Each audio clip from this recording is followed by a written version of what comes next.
இந்திய நாட்டில் மட்டுமல்ல, சர்வதேச நாடுகளில் எந்த நாட்டில் காலடி வைத்தாலும் அந்த நாட்டில் ஒரு அதிர்வலைகளை உருவாக்கிக் கொண்டிருக்கக்கூடிய நம்முடைய வருங்கால பிரதமர், மரியாதைக்குரிய நம்முடைய திரு நரேந்திர மோடி அவர்கள் அடுத்ததாக உரையாற்றுவார். அவருடைய உரையை நம்முடைய மாநில பொதுச் செயலாளர் திரு KS நரேந்திரன் அவர்கள் மொழிபெயர்ப்பார்.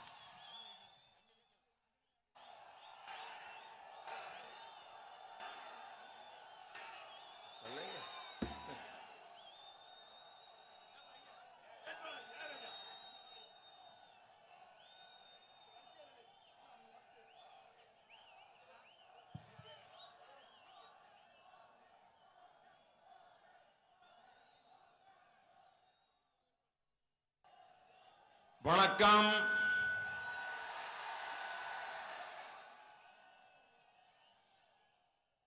தமிழ் மக்களுக்கு என்னோட அன்பான வணக்கம். மருதம் லை முருகனுக்கு அரோஹரா. வணக்கம் to my sisters and brothers of Tamil Nadu from your fellow Chowkidar. தமிழகத்துடைய சகோதர சகோதரிகளே, உங்கள் அத்தனை பேருக்கும் இந்த காவல்காரருடைய வணக்கங்களை தெரிவித்துக் கொள்கிறேன். I'm very happy to be here in Coimbatore, the city of education and enterprise. The culture of Tamil Nadu is special. Your language is among the oldest and is the pride of the world. இன்றைக்கு இந்த கோயம்புத்தூர் நகரிலே, அதுவும் கல்வி வளமும் தொழில் வளமும் மிகுந்த இந்த நகரத்திலே நான் உங்களிடத்திலே பேசுவதில் மிக்க மகிழ்ச்சி அடைகின்றேன். இந்த தமிழ்நாடு, இந்த தமிழகத்துடைய பண்பாடு தனித்துவம் வாய்ந்தது. அதே போல இந்த தமிழ் மொழிக்கு இது ஒரு தொன்மையான மொழி மட்டுமல்ல, உலக அளவிலே மிகப்பெரிய அளப்பரிய மதிப்பை பெற்ற மொழி தமிழ் மொழியாகும். Tamil customs are popular all over the world. In a few days from now, Punthadu will be celebrated. I convey my greetings to all of you. தமிழர் பண்பாடு உலகம் முழுவதும் பிரசித்தி பெற்றதாகும். இன்னும் ஒரு சில நாட்களிலே நாம் இங்கே தமிழ் புத்தாண்டை கொண்டாட இருக்கின்றோம். என்னுடைய மனமார்ந்த வாழ்த்துக்களை உங்கள் அத்தனை பேருக்கும் தெரிவித்துக் கொள்கிறேன். I also pay homage to the great MGR and Amma Jayalalitha ji. Their thoughts continue to guide us. நான் மேலும் புரட்சி தலைவர் எம்ஜிஆர் அவர்களுக்கும் அம்மா ஜெயலலிதா அவர்களுக்கும் என்னுடைய வணக்கங்களை தெரிவித்துக் கொண்டு அவருடைய எண்ணங்கள் நம்மை வழிநடத்தும் என்பதையும் சொல்லிக் கொள்கிறேன். Friends, the Lok Sabha elections begin soon. This election will decide India's direction in the 21st century. நண்பர்களே, பாராளுமன்ற தேர்தலானது மிக அருகிலே வந்துவிட்டது. இந்த தேர்தல், இந்த பாராளுமன்ற தேர்தல் 21வது நூற்றாண்டிலே இந்த நாடு எவ்வாறு செல்ல போகிறது என்பதை வழிகாட்டும் ஒரு தேர்தலாக இருக்க போகின்றது. These elections are a contest between pro-people work of NDA and anti-people agenda of opposition.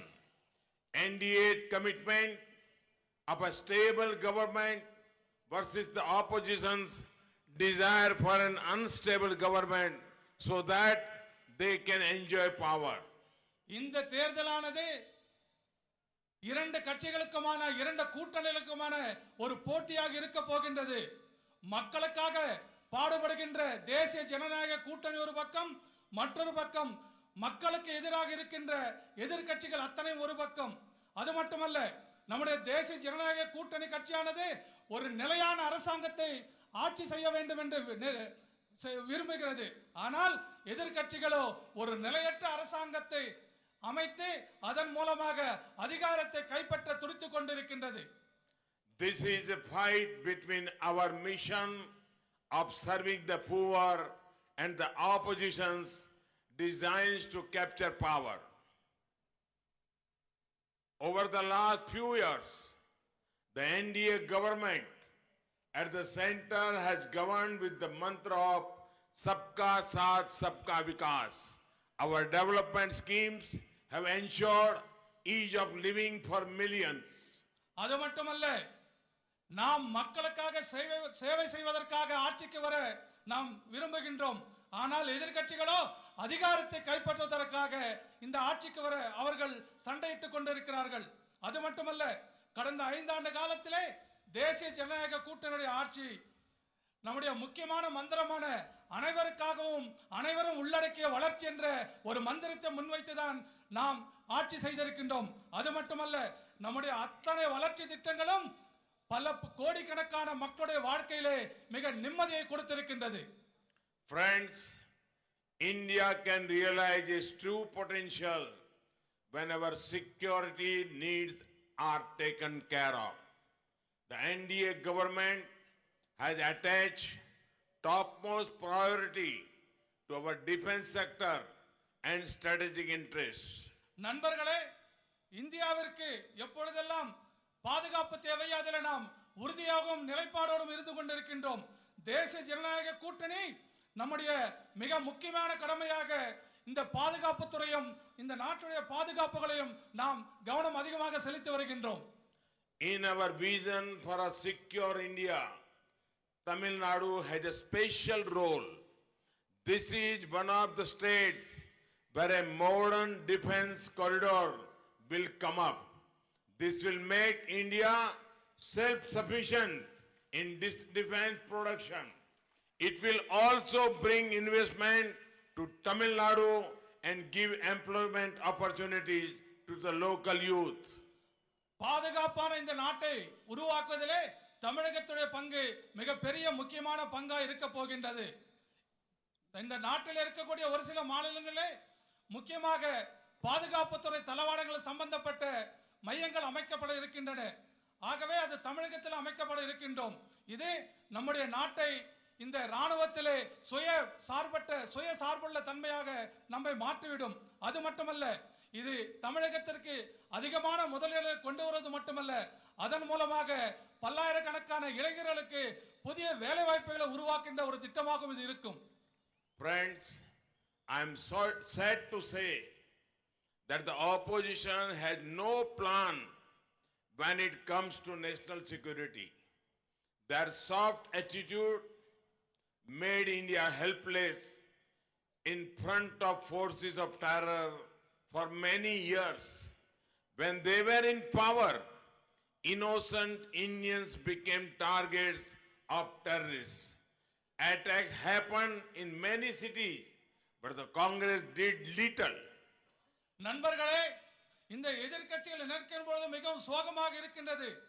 இந்த எதிர்க்கட்சிகளானது இந்த நாட்டுடைய பாதுகாப்பை குறித்து கொஞ்சம் கூட கவலைப்படாமல் இருந்து கொண்டிருக்கின்றது. அது மட்டுமல்ல, எதிரிகள் மீது மிக மென்மையான தன்மையை கடைபிடிக்கின்றது எதிரிகள் மீது. அதே போல நம்முடைய பாதுகாப்புத்துறை பல்வேறு காலகட்டங்களிலே பயங்கரவாதிகள் தாக்கப்படும் பொழுது அது எதுவுமே செய்யாமல் கையை கொட்டை கொண்டு வேடிக்கை பார்த்து வந்திருக்கின்றது. அதே போல ஆனால் நாம் அதிகாரத்தில் இருக்கும் பொழுது மன்னிக்கும் அவர்கள் அதிகாரத்தில் இருக்கின்ற பொழுது அப்பாவி இந்தியர்களை கொண்டு குவிக்கின்ற பொழுது அவர்களை பல்வேறு நகரங்களை தாக்குதல் நடத்திய பொழுது கூட காங்கிரஸ் அரசாங்கம் செய்தது வெறும் கொஞ்சம் மட்டுமே. Your own city saw a deadly terror attack in February 1998. The weak manner in which the United Front, Congress government at the center and the DMK government in Tamil Nadu reacted is known to you all. நண்பர்களே, உங்களுடைய கோயம்புத்தூர் நகரத்திலே 1998 ஆண்டு பிப்ரவரி மாதத்தில் நடந்த குண்டுவெடிப்பை நம்மால் மறக்க முடியாது. அந்த சமயத்திலே இந்த நாட்டை காங்கிரஸ் கட்சியும் இங்கே ஆண்ட திராவிட முன்னேற்ற கழகம் எப்படி செயல்பட்டது, மோசமாக செயல்பட்டது என்பது நமக்கு நன்றாக தெரியும். Today's India is different. Anyone who dares to attack India will get a strong response. We will pay back in the same coin and with compound interest. நண்பர்களே, இன்றைய இந்தியா பழைய இந்தியா இல்ல, இது புதிய இந்தியா, இது மாறுபட்ட இந்தியா. இன்றைக்கு தீவிரவாதிகள் யாராவது நமக்கு எதையாவது கொடுக்க நினைத்தால் அது அசலும் வட்டியமாக அவர்களுக்கு திருப்பி கொடுக்கப்படும் என்பதை நான் சொல்லிக் கொள்கிறேன். Friends, I just do not understand our friends in the opposition. They are always suspecting our army and air force. They keep asking, did surgical strike happen? Did air strike happen? An alliance with such thinking can never protect India or you. நண்பர்களே, எனக்கு ஒரு விஷயம் புரியாமல் இருக்கிறது. எதிர்க்கட்சியில் நினைக்கின்ற பொழுது அவர்கள் கேட்கிறார்கள், சர்ஜிக்கல் ஸ்ட்ரைக் என்று ஒன்று நடந்ததா? அதே போல விமான தாக்குதல் நடந்ததா என்று கேட்கிறார்களே, எனக்கு அந்த விஷயம் புரியாமல் இருக்கின்றது. ஆனால் இது போன்ற எண்ணங்கள் இந்த நாட்டை காப்பாற்றுவது மாத்திரம் நாம் புரிந்து கொள்ள வேண்டும். Friends, these days the opposition has started asking, why is Modi talking about nationalism? Friends, it is a crime to be a nationalist. நண்பர்களே, இப்பொழுதெல்லாம் எதிர்க்கட்சிகள் கேட்கின்றது, மோடி ஏன் இப்பொழுது தேசியத்தை பற்றி பேசிக் கொண்டிருக்கிறார்? நண்பர்களே, நான் கேட்கிறேன், தேசியத்தை பற்றி பேசுவது அது அவ்வளவு பெரிய குற்றமா? I want to tell the opposition, it is our nationalism that ensured every Indian family has a bank account. It is our nationalism that inspired us to launch the world's largest healthcare program, Ayushman Bharat. 50 crore Indians will benefit from Ayushman Bharat. நண்பர்களே, எதிர்க்கட்சிக்காரர்கள் நான் சொல்லிக்கொள்ள விரும்புகின்றேன், இந்த தேசியத்தன்மைதான் ஒவ்வொரு இந்தியருக்கும் அவர்களுக்கு வங்கியிலே கணக்குகள் ஆரம்பிப்பதற்கு உதவியாக இருந்தது. இதே தேசியத்தன்மைதான் அத்தனை பேருக்கும், இந்த நாட்டில் இருக்கக்கூடிய 50 கோடி பேருக்கும் ஆயுஷ்மான் பாரத் என்கின்ற சுகாதார திட்டத்தை நம்மால் கொடுக்க முடிந்தது. It is our nationalism that motivated us to provide electricity in more than 18,000 villages. It is our nationalism that led us to start the Pradhan Mantri Shram Yogi Man Dhan Yojana, which will give pension cover to 42 crore Indians. இந்த தேசிய தன்மைதான் இந்த நாட்டில் இருக்கக்கூடிய 18,000 கிராமங்களுக்கு நம்மால் மின்சாரத்தை கொடுக்க முடிந்தது. இந்த தேசிய தன்மைதான் நம்முடைய பிரதம மந்திரிய மன்தன் யோஜனா திட்டத்தின் மூலமாக 42 கோடி மக்களுக்கு நம்மால் ஓய்வூதிய திட்டத்தை கொடுக்க முடிந்தது. It is our nationalism that enabled us to give shelter to lakhs of Indians. Through PM Awas Yojana, 1.5 crore houses have been constructed in 5 years, while UPA could construct only 25 lakh houses in 10 years. இந்த தேசிய தன்மைதான் நம்மால் இந்த நாட்டில் இருக்கக்கூடிய ஏழை மக்களுக்கு வீடு கட்டி தர முடிந்தது.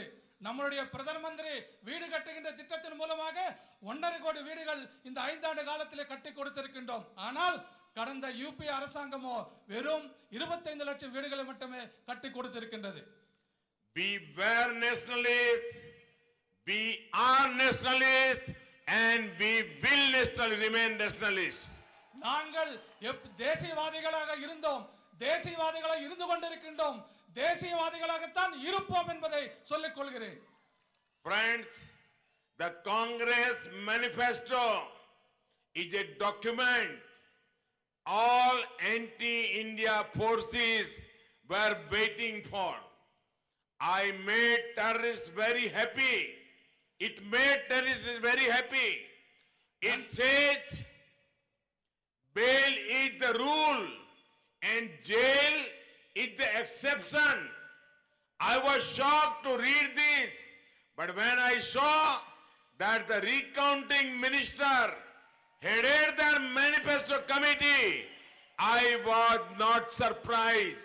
After all, getting bail is important for his own existence, and do not forget his bosses are also on bail for tax fraud. நண்பர்களே, காங்கிரஸ் கட்சியினுடைய தேர்தல் அறிக்கை பார்த்தேன். அதிலே இந்தியர்களுக்கு எதிரான சக்திகளுக்கு மிகவும் அவர்களுக்கு தேவையான அம்சங்கள் எல்லாம் அதில் இருந்திருக்கிறது. அதே போல பயங்கரவாதிகளுக்கு அது மிகப்பெரிய சந்தோஷத்தையும் கொடுத்திருக்கின்றது. அவர்கள் அந்த அறிக்கையில சொல்லியிருக்கிறார்கள், பெயில் வாங்குவதுதான் இந்த எங்களுக்கு ஆட்சிக்கு வருகின்றோம், அதே போல ஜெயிலில் இருப்பதெல்லாம் எங்களுக்கு ஒரு கணக்கே இல்லை என்று சொல்லுகிறார்கள். அது மட்டுமல்ல, எனக்கு மிகவும் அதிர்ச்சியாக இருந்து கொண்டிருக்கின்றது. நம்முடைய ஊரை சேர்ந்த ரீகவுண்டிங் மினிஸ்டர், மறு வாக்கு எண்ணிக்கை மந்திரியாக இருந்தவர் இந்த தேர்தல் அறிக்கையினுடைய தலைவராக அந்த குழுவில் இருந்தது. அதனால் எனக்கு மிகப்பெரிய ஆச்சரியத்தை ஏற்படுத்தவில்லை. அது மட்டுமல்ல, அவருக்கு தேவையெல்லாம் எப்படியாவது ஜாமீன் பெற வேண்டும், அவர் எப்படியாவது வெளியில இருக்க வேண்டும், அதுதான் அவருடைய நோக்கம். அது மட்டுமல்ல, மற்றொன்றை நாம் மறந்துவிடக் கூடாது. அவர்களுடைய தலைவர்கள் கூட வரி வைப்பு அதனுடைய குற்றத்திற்காக இன்னைக்கும் ஜாமீன்ல தான் இருந்துட்டு இருக்காங்க. Friends, India's middle class has a great role in India's success. While the NDA government is working towards broadening the progress for middle class, Congress and DMK have plans for burdening the middle class. நண்பர்களே, இந்தியாவில் இருக்கக்கூடிய மத்திய தர குடும்பங்கள் தான் இந்த நாட்டுடைய வெற்றிக்கு மிகப்பெரிய காரணமாக இருந்து கொண்டிருக்கின்றது. ஆகவேதான் நம்முடைய தேசிய ஜனநாயக கூட்டணி ஆட்சி செய்கின்ற பொழுது மத்திய தர குடும்பத்தினருக்கு அவர்கள் வளர்ச்சி பெறுகின்ற வகையில் நாம் திட்டங்களை தீட்டினோம். ஆனால் காங்கிரசுக்கும் திராவிட முன்னேற்ற கழகத்திற்கும் அது போன்ற திட்டங்கள் இல்லாதது மட்டுமல்ல, மத்திய தர குடும்பங்களை நசுக்குவதுதான் அவருடைய பணியாக இருந்து கொண்டிருக்கின்றது. Congress manifesto does not even mention the middle class once. I repeat, not even once. Congress உடைய தேர்தல் அறிக்கையிலே எந்த ஒரு இடத்திலும் கூட நடுத்தர குடும்பங்களை பற்றி ஒரு வார்த்தை கூட குறிப்பிடவில்லை. நான் மீண்டும் சொல்லுகிறேன், எந்த இடத்திலும் ஒரு வார்த்தை கூட குறிப்பிடவில்லை. A vote for Congress and DMK is a vote for higher taxes. I am not saying this. Their own leaders are saying so. The philosopher and guide of the Congress president described the middle class as selfish. He said it clearly. They have to pay more taxes. அதே போல இந்த காங்கிரசுக்கும் திராவிட முன்னேற்ற கழகத்துக்கும் வாக்களித்தால் அது மீண்டும் மக்கள் மீதான வரிகளை அதிகப்படுத்தும் என்பதில் எந்த சந்தேகமும் இல்லை. அது நான் சொல்லவில்லை. அதே அந்த கட்சியுடைய தலைவர்கள் மட்டுமல்ல, அந்த கட்சியை யார் வழி நடத்துகிறார்களோ அவர் சொல்லியிருக்கிற அந்த காங்கிரஸ் கட்சியுடைய தலைவர் அவர் சொல்லியிருக்கிறார், இந்த நடுத்தர குடும்பங்கள் எல்லாம் சுயநலம் மிக்கவர்கள் என்று சொல்லியிருக்கின்றார்.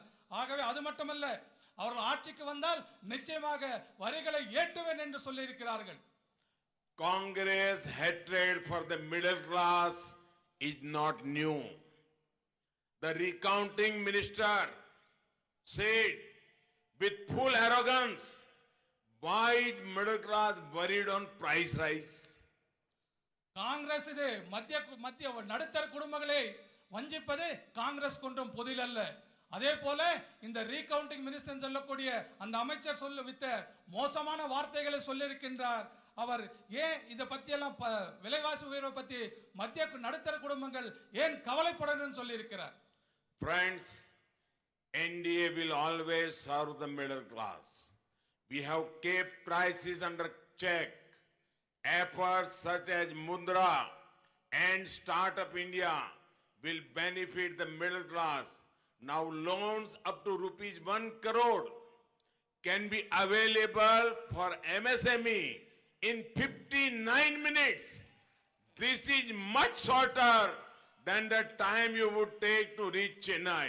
நண்பர்களே, அது மட்டுமல்ல, இந்த தேசிய ஜனநாயக கூட்டணி ஆட்சி எப்பொழுதுமே நடுத்தர குடும்பங்களுக்கு சேவை செய்வதிலே தன்னுடைய முக்கிய பங்காற்றி வருகின்றது. அது மட்டுமல்ல, நாம் விலைவாசி நாம் கட்டுக்குள்ள வைத்திருந்தோம். அதே போல முத்ரா வங்கி மூலமாகவும் ஸ்டார்ட் அப் இந்தியா என்ற திட்டத்தின் மூலமாகவும் நடுத்தர குடும்பங்களுக்கு மிகப்பெரிய உதவிகளை நாம் செய்திருக்கின்றோம். இப்பொழுதெல்லாம் 1 கோடி வரைக்கும் நீங்கள் கடன் வாங்க வேண்டும் என்று சொன்னால் சிறு மற்றும் குறு தொழில்களுக்கான கடன் பெற வேண்டும் என்று சொன்னால் வெறும் 59 நிமிடங்களிலே உங்களால் அந்த கடனை பெற முடியும். இது இங்கிருந்து சென்னைக்கு செல்வதை விட மிக குறைவான நேரம் என்பதை நாம் மனதிலே வைத்துக் கொள்ள வேண்டும். This year's budget has announced that those earning up to rupees 5 lakh annually would not pay income tax. இன்னொன்றை நாம் நினைவிலே வைத்துக் கொள்ள வேண்டும். இந்த ஆண்டு நாம் போட்ட பட்ஜெட்டிலே யாருக்கெல்லாம் 5 லட்சம் வரை வருமானம் இருக்கிறதோ அவர்கள் வரி கட்ட தேவையில்லை என்பதை நாம் சொல்லி இருக்கின்றோம். We will ensure that the hard-earned money and talent of the middle class is devoted towards the empowerment of India, not to further vote bank politics of the Congress. நான் உங்களுக்கு மற்றொரு உறுதியை அளிக்கின்றேன். நீங்கள் கஷ்டப்பட்டு சம்பாதித்த பணம், அதே போல நடுத்தர குடும்பத்தில் இருக்கின்ற அவர்களுடைய அறிவுத்திறன், இவங்களையெல்லாம் நம்முடைய நாட்டுடைய வளர்ச்சிக்காக நான் பயன்படுத்துவேன். அவர்களை நிச்சயமாக அரசியலுக்காக, வாக்கு வங்க அரசியலுக்காக அவர்களை பயன்படுத்த மாட்டேன் என்று நான் உறுதி சொல்லுகிறேன். Friends, if Congress and their colleagues will raise your taxes, they will also destroy our traditions. நண்பர்களே, காங்கிரஸ் மீண்டும் ஒருமுறை வரிகளை உயர்த்தினால் அது நம்முடைய பாரம்பரியத்தை ஒழித்துவிடும் என்பதை நான் உங்களுக்கு சொல்லிக் கொள்கிறேன். Kerala is not far from here. The Congress and Communists are together in destroying the culture of Kerala. Their stand on Sabarimala has a vote bank politics written all over it. Kerala இங்கிருந்து வெகு தூரத்திலே இல்லை. அங்கே காங்கிரஸ் கட்சியும் communist கட்சியும் இரண்டு பேரும் ஒன்றாக சேர்ந்து கொண்டு கேரள மாநிலத்துடைய பாரம்பரியத்தை அங்கே சீரழித்துக் கொண்டிருக்கின்றது. அது மட்டுமல்ல, இரண்டு பேரும் ஒருங்கிணைந்து அங்கே சபரிமலையிலே ஐயப்பனுடைய புனிதத்தை கெடுக்கின்ற வகையிலே வெறும் ஓட்டு அரசியலுக்காக அங்கே அவர்கள் அனைத்து தவறுகளையும் செய்து கொண்டிருக்கிறார்கள். From Coimbatore, I want to tell them the force of the communists will not be enough to destroy our faith. People will never accept the double standards of Congress and their colleagues. BJP stands strongly with the culture and people of Kerala. நான் இந்த கோயம்புத்தூர் மண்ணில நின்று கொண்டு சொல்லுகிறேன், இந்த communist கட்சிகள் நீங்கள் என்ன செய்தாலும் எங்களுடைய நம்பிக்கையை உங்களால் அடிக்கவே முடியாது. அதே போல மக்கள் காங்கிரஸ் கட்சியுடைய இரட்டை வேடத்தையும் ஒருபோதும் ஏற்றுக்கொள்ள மாட்டார்கள். பாரதிய ஜனதா கட்சி உறுதியோடு கேரள மக்களுடைய அவர்களுடைய பாரம்பரியத்தை காக்கின்ற வகையிலே அவர்களோடு நிற்போம் என்று சொல்லுகிறேன். Friends, I am fully sensitive to your needs and assure you, your chokidar will never let honest enterprise down. Small and medium enterprise will always get the support they desire from the BJP and NDA. That is why, based on your feedback, we have made GST simpler and will continue doing so in the times to come. நண்பர்களே, உங்களுடைய உணர்வுகளுக்கு நான் மிகப்பெரிய மதிப்பளிக்கின்றேன். உங்களுக்கு நான் ஒரு உறுதிமொழியை கொடுக்கின்றேன். பாரதிய ஜனதா கட்சி உங்களை எப்பொழுதும் இந்த சிறு மற்றும் குறு தொழில்களை ஒருபோதும் உங்களை கைவிடாத மட்டுமல்ல, நிச்சயமாக உங்களுக்கு என்ன தேவை இருக்கின்றதோ அதை பாரதிய ஜனதா கட்சியும் தேசிய ஜனநாயக கூட்டணியும் நிறைவேற்றும் என்று சொல்லுகிறேன். அது மட்டுமல்ல, உங்களுடைய ஆலோசனையின் பேரிலே தான் இந்த ஜிஎஸ்டி 2-3 முறை நாம் மாற்றி அமைத்து அது மக்களுக்கு பயனளிக்கின்ற வகையிலே அதை எளிமைப்படுத்தி இருக்கின்றோம். We understand the importance of the textile sector and have worked to provide support in all possible ways to the industry. GST issues of the sector have been solved to a great extent and will always be open to suggestions from the sector. நமக்கு நன்றாக புரிகிறது, இங்க இருக்கின்ற ஆடை தயாரிப்பு நிறுவனங்களுடைய உங்களுடைய பிரச்சனை என்னவென்று நம்மால் புரிந்து கொண்டு உங்களுக்கு நாம் ஆதரவாக நிற்பதற்கு உறுதியோடு இருந்து கொண்டிருக்கின்றோம். உங்களுக்கு இந்த ஜிஎஸ்டி என்பதிலே இந்த பகுதியில் இருக்கக்கூடிய இந்த பிரச்சனைகளை நாம் நிச்சயமாக அதை சரி செய்வதற்காக முழு முயற்சி செய்வோம் என்று அதற்காக உங்களுடைய ஆலோசனைகளை நான் வரவேற்கின்றேன் என்றும் சொல்லிக் கொள்கிறேன். NDA government has given subsidies worth over rupees 7,000 crore to weavers for better machinery. Support is being given to weavers and business units for upgrading power looms. Our 2 lakh looms have been upgraded, out of which almost 60% are in Tamil Nadu. அது மட்டுமல்ல, இந்த தேசிய ஜனநாயக கூட்டணி ஆட்சியானது இதுவரைக்கும் நெசவாளர்களுக்கு 7,000 கோடிக்கும் அதிகமாக உங்களுக்காக நாங்கள் உதவி செய்திருக்கின்றோம். அதே போல உங்களுக்கு கொடுக்கின்ற உதவிகள் உங்களுடைய வளர்ச்சிக்காக, உங்களுடைய தொழிற்சாலைகளை மேம்படுத்துவதற்காக, குறிப்பாக பவர்லூம் என்று சொல்லக்கூடிய அந்த செக்டருக்கு 2 லட்சத்துக்கும் அதிகமான தொழிற்சாலைகள் நாம் அதற்காக முக்கியத்துவம் கொடுத்திருக்கின்றோம். அதில் 66% தமிழ்நாட்டில் இருக்கின்ற பவர்லூம்ஸ் என்பதையும் நான் சொல்லிக் கொள்கிறேன். Friends, the time has come for women-led development. This is reflected in our work. Out of the 7 crore Ujjwala Yojana beneficiaries, most have been women. Houses under the PM Awas Yojana are allotted in the name of women. The maternity bill was amended during our tenure to give maternity leave of 26 instead of the 12 earlier. நண்பர்களே, இது மகளிருக்காகவும் பாடுபடுகின்ற ஒரு அரசாங்கமாக, மகளிர் மேம்பாட்டிற்காகவும் நாம் பல்வேறு திட்டங்களை செய்திருக்கின்றோம். அது நாம் ஏற்கனவே 7 கோடி மகளிருக்கு நாம் இலவசமாக கேஸ் இணைப்பை நாம் இங்கே கொடுத்திருக்கின்றோம். அதுவும் பெரும்பாலான அதிலே வாய்ப்பு பெற்றவர்கள் பெண்கள் என்பதை நான் சொல்லிக் கொள்கிறேன். அதே போல பிரதமருடைய வீட்டு கட்டும் திட்டத்திலே, வீடு கட்டும் திட்டத்திலே கூட அதிகமாக பெண்கள் பெயரிலே தான் இருக்கின்ற வீடுகளுக்கு நாம் கொடுத்திருக்கின்றோம். அதே போல தாய்மார்கள் கருவுற்றிருக்கின்ற பொழுது ஏற்கனவே கடந்த ஆட்சியிலே வெறும் 12 வாரங்கள் இருந்ததை, லீவ் என்பது இருந்ததை இப்பொழுது 26 வாரங்களாக நாம் அதிகரித்திருக்கின்றோம். Friends, Congress and DMK are anti-women parties. Congress leaders have made some of the worst statements against women. நண்பர்களே, காங்கிரஸ் கட்சியும் திராவிட முன்னேற்ற கழகமும் பெண்களுக்கு எதிரான கட்சிகள் என்பதை நாம் புரிந்து கொள்ள வேண்டும். அதே போல காங்கிரஸ் தலைவர்கள் பெண்களை குறித்து மிக மோசமான கேவலமான வார்த்தைகளை பேசியிருக்கிறார் என்பதை நாம் நினைவில் வைத்துக் கொள்ள வேண்டும். DMK is a deeply patriarchal party.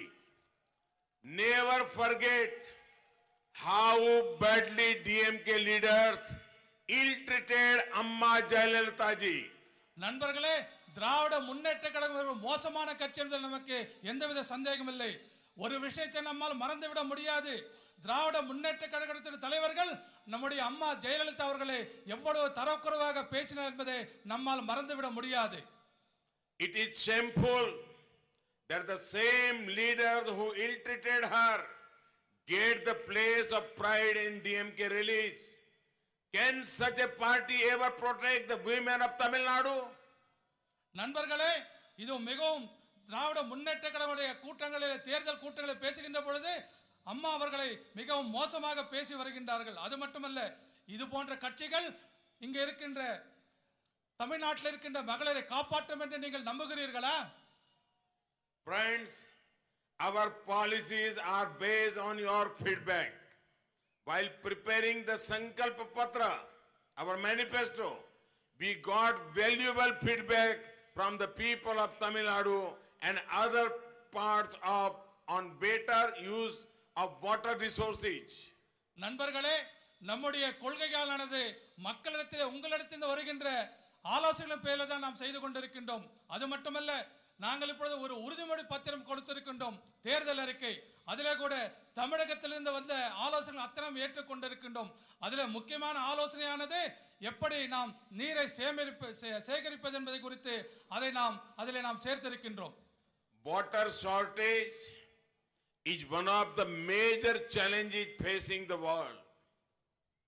India stands ready to take the lead in solving the issue. Our Sankalpa Patra assured a separate ministry to solve water problems. A special task force would be made to ensure proper use of water resources. அதே போல வருங்காலத்திலே தண்ணீர் பற்றாக்குறை மிகப்பெரிய அச்சுறுத்தலாக இருந்து கொண்டிருக்கின்றது உலகம் முழுவதும். ஆனால் இந்தியா அதை எவ்வாறு சரி செய்வது குறித்து நாம் அதிலே முக்கியமாக பங்காற்றிக் கொண்டிருக்கின்றோம். அதே போல நம்முடைய தேர்தல் அறிக்கையிலே உறுதிமொழி பத்திரத்திலே அதற்காக தனியாக ஒரு அமைச்சரை அமைக்கப்பட்டு இந்த தண்ணீர் பிரச்சனை தீர்ப்பதற்காக என்னவெல்லாம் செய்ய முடியுமோ அத்தனையும் செய்வோம் என்பதை அதிலே நாம் குறிப்பிட்டிருக்கின்றோம். அதே போல நம்முடைய இருக்கின்ற நீர்நிலைகளை எவ்வாறு பாதுகாப்பது என்பது குறித்து கூட அதில் குறிப்பிட்டுள்ளோம்.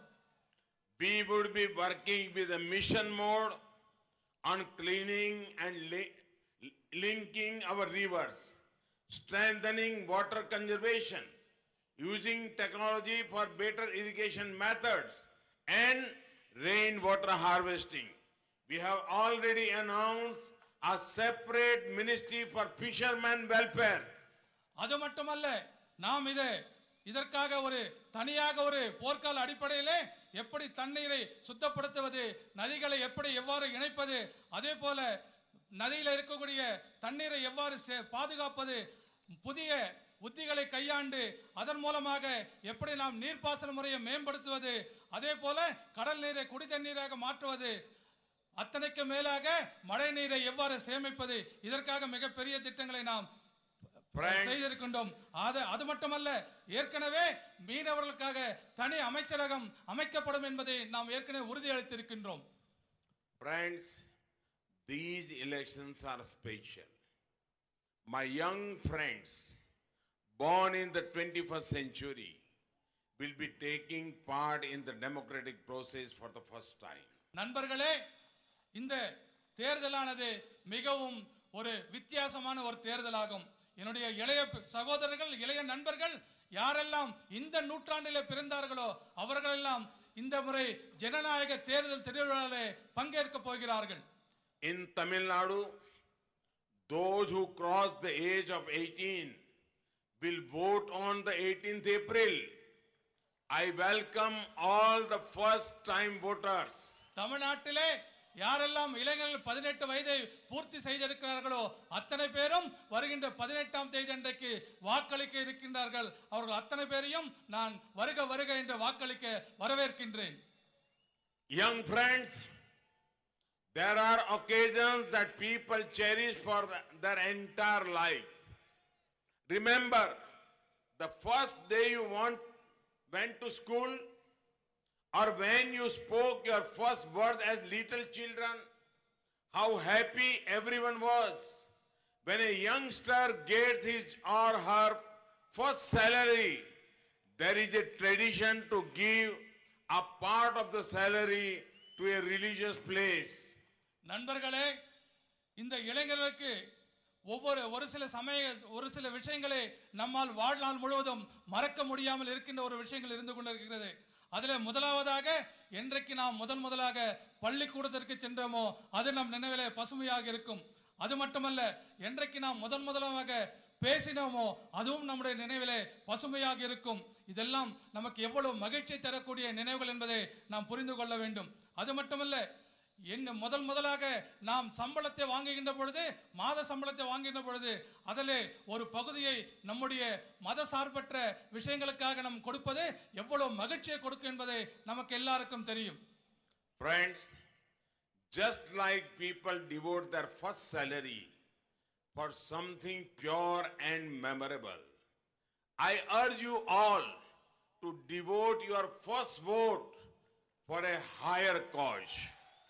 நண்பர்களே, எப்படி நீங்கள் முதலாக வாங்கிய சம்பளத்தை ஒரு நல்ல காரியத்துக்காக பயன்படுத்துகிறீர்களோ அதே போல உங்களுடைய முதல் வாக்குகளையும் ஒரு நல்ல காரியத்திற்கு பயன்படுத்த வேண்டும் என்று நான் உங்களை கேட்டுக்கொள்கிறேன். Cast your first vote for a better future of the nation. நல்ல நாட்டின் வளர்ச்சிக்காக உங்களுடைய முதல் ஓட்டை நீங்கள் போட வேண்டும் என்று கேட்டுக்கொள்கிறேன். Cast your first vote to strengthen the hands of all nationalists. நீங்கள் இந்த நாட்டில் இருக்கக்கூடிய தேசியவாதியுடைய கைகளை பலப்படுத்துகின்ற வகையிலே உங்கள் முதல் வாக்குகளை நீங்கள் போட வேண்டும் என்று நான் உங்களை கேட்டுக்கொள்கிறேன். Cast your first vote so that the life of the hard-working farmer changes for the better. உங்களுடைய முதல் ஓட்டை இங்கே விவசாயிகள் எவ்வாறு சிரமப்பட்டு வேலை செய்கிறார்கள் அவர்கள் மேம்பட அவர்களுக்காக உங்களுடைய வாக்குகளை அளிக்குமாறு உங்களை கேட்டுக்கொள்கிறேன். Cast your first vote for the power of the truth and stability. உங்களுடைய முதலாக நீங்கள் போடுகின்ற வாக்கு இந்த நாட்டுடைய சக்திக்காகவும் இந்த நாட்டுடைய தன்மை கெட்டு போகாமல் இருப்பதற்காக நிரந்தர ஆட்சி இருப்பதற்காக உங்களுடைய வாக்குகளை அளிக்குமாறு கேட்டுக்கொள்கிறேன். Give the message that you believe in development, not divisive and dynastic politics. You will never forget your first vote. Years later, you will always remember that your first vote contributed towards a better India. நீங்கள் ஒரு செய்தியை இந்த நாட்டிற்கு சொல்ல வேண்டும். நீங்கள் நிச்சயமாக இந்த நாட்டை பிரித்தாளுகின்ற குடும்ப அரசியல் செய்து வருகின்றவர்களுக்கு உங்கள் வாக்குகளை அளிக்க மாட்டோம் என்று நீங்கள் உறுதி கொள்ள வேண்டும். அதே போல ஏதோ ஒரு காலத்திலே நிச்சயமாக உங்களால் மறக்க முடியாது ஆண்டுகள் கழிந்த பிறகு கூட உங்களால் நினைவில் கொள்ள முடியும் ஒரு நல்ல கட்சிக்கு ஒரு நல்ல ஆட்சிக்காக என்னுடைய முதல் வாக்கை அளித்தேன் என்ற பெருமை உங்களுக்கு எப்பொழுதுமே இருக்கும். Friends, 130 crore people of India have great faith in the NDA government. They know that what was impossible earlier is now becoming possible. நண்பர்களே 130 கோடி இந்தியர்களுக்கு இப்பொழுது தேசிய ஜனநாயக கூட்டணி மீது மிகப்பெரிய ஒரு நம்பிக்கை வந்திருக்கின்றது. அவர்களுக்கு தெரியும் இதற்கு முன்பாக இது போல நடக்க முடியாத விஷயங்கள் எல்லாம் இப்பொழுது சாத்தியமாகிக் கொண்டிருக்கின்றது அவர்கள் அத்தனை பேருக்கும் புரியும்.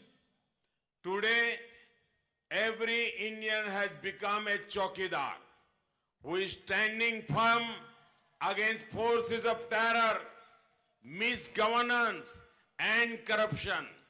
நண்பர்களே இன்றைக்கு ஒவ்வொரு இந்திய குடிமகனும் காவலாளிதான். அவர்கள் அத்தனை பேரும் இந்த நாட்டுடைய தீவிரவாதிகளுக்கு எதிராகவும் இந்த நாட்டிலே தவறான ஆட்சி செய்வதற்கு எதிராகவும் ஊழலுக்கு எதிராகவும் காவல்காரர்களாக இருந்து கொண்டிருக்கிறார்கள். On the 18th, I urge you all to vote in large numbers and bless the NDA. வருகின்ற ஏப்ரல் 18ஆம் தேதி அன்றைக்கு மிக பெரிய அளவில் அத்தனை பேரை நீங்கள் வாக்குச்சாவடிக்கு வாக்களி தேசிய ஜனநாயக கூட்டணிக்கு வாக்களிக்க வேண்டும் என்று உங்களை நான் கேட்டுக்கொள்கிறேன். We will continue working for the nation with greater energy in the times to come. நாம் அத்தனை பேரும் ஒருங்கிணைந்து வருகின்ற நாட்களிலே மிக வலிமையான இந்த நாட்டை நாம் உருவாக்குவதில் அத்தனை பேர் இணைந்து வேலை செய்ய என்று கேட்டுக்கொள்கிறேன். Thank you for joining today's rally in large numbers. உங்களுக்கு இன்றைக்கு இந்த பொதுக்கூட்டத்திலே மிக பெரிய எண்ணிக்கையிலே நீங்க அத்தனை பேரும் கலந்து கொண்டதற்கு என்னுடைய மனமார்ந்த நன்றியினை தெரிவித்துக் கொள்கிறேன். நாற்பதும் நம்தே நாடும் நம்தே. பாரத் மாதா கி ஜெய். பாரத் மாதா கி ஜெய். பாரத் மாதா கி ஜெய். Thanks to everybody. வணக்கம்.